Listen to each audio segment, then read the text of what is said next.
మీరు మాట్లాడుతుంటే నేను అడ్డుపడ్డాను. అంటే ఎందుకు అడ్డుపడ్డాను అంటే మీరు మాట్లాడేదానికి క్లారిటీ కోసం కొన్ని చూపించాలనే ఉద్దేశంతో అడ్డుపడ్డాను. ఓకే, మీకు టైం ఇవ్వాలి కాబట్టి మళ్ళీ మీరే మాట్లాడండి. ఎస్, మీకే టైం ఇస్తున్నాను.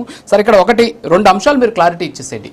అమరావతి రాజధానిగా అమరావతి అనే దానికి మీరు ఎగైనిస్టా, తర్వాత ఆ పేరుకి ఎగైనిస్టా, తర్వాత రెండోది వచ్చేసి రైతుల దగ్గర నుంచి బలవంతంగా భూములు తీసుకుంటున్నారనేసి రైతుల మీద ప్రేమనా, లేకపోతే 29 గ్రామాలే అభివృద్ధి చెందాయి మిగతా ప్రాంతాలు అభివృద్ధి చెందవు అనేటటువంటి ఆందోళన, లేకపోతే అసలు రాజధానికి సంబంధించి మిగతా ప్రాంతాలు కూడా అభివృద్ధి చేయాలి కాబట్టి 3 రాజధానుల, ఇప్పుడు మావిగన్ అనేటటువంటి పేరు తీసుకురావడం అమరావతి పేరు నచ్చకనా, ఎందుకని ఇవన్నీ కూడా పక్కన పెట్టేస్తే రేపు మీరు అధికారంలోకి వస్తే ఇప్పుడు జరుగుతున్నటువంటి మీరు చెబుతున్న లోతట్టు ప్రాంతం అంటే మీ మోటో అర్థమైపోయింది అనమాట. అంటే మీరు చెప్పేదాన్ని బట్టి ఏమర్థమవుతుంది, శివరామకృష్ణ కమిషన్ ఇచ్చిందని చెప్తున్నారు. దీనికి సంబంధించి అమరావతికి సంబంధించి నేషనల్ గ్రీన్ ట్రిబ్యునల్ వేస్తే నేషనల్ గ్రీన్ ట్రిబ్యునల్కి ఒక నివేదిక కూడా ఇచ్చారు. 4 ఎక్స్పర్ట్స్ ఇచ్చినటువంటి నివేదికలో ఎక్కడ కూడా ఇది ఫ్లడ్ ఏరియా కాదు అని చెప్పేసి చాలా స్పష్టంగా నివేదిక ఇచ్చారు.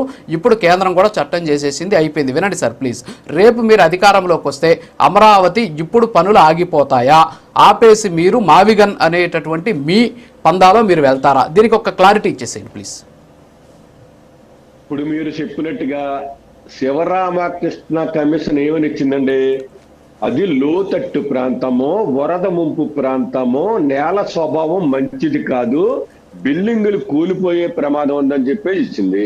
మీరు ఇప్పుడు అమరావతికి వెళ్తారా, మావిగానికి వెళ్తారంటే సరే, చంద్రబాబు నాయుడు వాటన్నిటిని కూడా ధిక్కరించి కడుతున్నారు సార్. రేపు అధికారంలోకి వస్తే ఈ పనులు ఆపేస్తుందా వైఎస్ఆర్ కాంగ్రెస్ పార్టీ? అంతే కదా.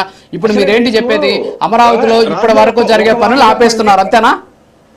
రాజుగారు ఒక్క నిమిషం, అదే మీరే క్వశ్చన్ వేసేసి మీరే సమాధానం చెప్పేస్తే నేనేం చెప్పాలి? ఇంకా మీరే క్వశ్చన్ వేసి నేను అడిగిన ప్రశ్నలు చెప్పండి సార్. నేను చెప్పేది అదే, శివరామకృష్ణ కమిషన్ ఏమి రిపోర్ట్ ఇచ్చింది, అది లోతట్ట ప్రాంతము, వరద ముప్పు ప్రాంతము, బిల్డింగులు కూలిపోతాయి, అది రాజధాని నిర్మాణానికి అనువైన ప్రాంతం కదని ఇచ్చిందండి. ప్లస్ చాలా మంది ఏం చెప్తున్నారు, అక్కడ ఒకే కమ్యూనిటీ, గేటెడ్ కమ్యూనిటీ ఒకటే డెవలప్ అవుతుంది, రైతులకి 3 పంటలు పండించే పంట దగ్గర నుంచి ఆ భూములు లాక్కోవడం అనేది కరెక్ట్ కాదు అని చెప్పేసి చాలా మంది చెప్పారు. ప్రజెంట్ రైతులు కూడా అదే గొగ్గోలు పెడుతున్నారు. మరి చంద్రబాబు నాయుడు గారు 1,00,000 కోట్లు తెస్తారన్నారు, లేదంటే ఇంకో 2 లక్షల కోట్లు పెట్టుబడి పెడతారన్నారు. మీరు అసలు రాజధానిని ఎప్పటికి నిర్మాణం చేస్తారు, ఎప్పటికి నిర్మాణం అవుతుంది? ఇప్పుడు 27వ సంవత్సరం 2027కే మా రాజధాని కంప్లీట్ అయిపోతుందని కొంతమంది చెప్తున్నారు, లేదు 2029లో అవుతుందని చెప్తున్నారు. నేను మేము చెప్తున్నారు, రాసి పెట్టుకోండి. 2027 కాదు కదా, 2029 కాదు కదా. చంద్రబాబు నాయుడు గారు చెప్పినట్టుగా విజన్ ప్రకారం 2040 కూడా అమరావతి నిర్మాణం అవ్వదు. మా ప్రభుత్వం వస్తే కనుక మావిగన్, మచిలీపట్నం, విజయవాడ, గుంటూరు 3 ప్రాంతాలని డెవలప్ చేసుకుంటూ పోతాం. ఎందుకు డెవలప్మెంట్ చేసుకుంటూ పోతాం? 60 లక్షలు. ఇప్పుడు క్లారిటీ ఒక్క ప్రశ్న సార్, అంటే ఇప్పుడు రాజధానిలో జరుగుతున్న పనులు ఆపేస్తారు మీరు అధికారంలోకి వస్తే, అంతే కదా? ఇట్స్ క్లియర్ గా చెప్పండి. అటు తిరిగి తిరగద్దు, డైరెక్ట్ వర్డ్. ఇప్పుడు శివరామకృష్ణ కమిషన్ నివేదిక ప్రకారం వాళ్ళు ఇచ్చినటువంటి సూచనల ప్రకారం అమరావతి అనేటువంటి ప్రాంతం రాజధానికి అనుకూలమైనటువంటి ప్రాంతం కాదు. వైఎస్ఆర్ కాంగ్రెస్ పార్టీ స్టాండ్ అది. మేము రేపు అధికారంలోకి వస్తే అమరావతిలో జరుగుతున్న పనులు ఆపేస్తాం, మచిలీపట్నం, విజయవాడ, గుంటూరుని డెవలప్ చేస్తాం. ఇంతేనా? ఇదేనా మీ స్టాండ్? కరెక్ట్ వర్డ్, ఒకే word answer, yes or no.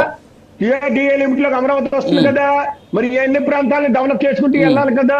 మీరు ఒకే ప్రాంతంలో లోతట్టు ప్రాంతంలో మీరు అధికారంలోకి వస్తే సార్ కాదు నేను అడుగుతున్న ప్రశ్న సార్, కాదు ఇజ్రాయెల్ గారు 4,000 రూపాయలు అయ్యే ఖర్చుని మీరు 20,000 రూపాయలకి ఎందుకు ఇస్తున్నారు మీరు? సార్ ఒకటి సార్, ఇవన్నీ నాకు వద్దు సార్. మీరు రేపు అధికారంలోకి వస్తే అమరావతిలో జరుగుతున్న పనులు ఆపేసి మావిగన్ని డెవలప్ చేస్తారు, రైట్ ఆర్ రాంగ్? అది ఒకటి చెప్పండి.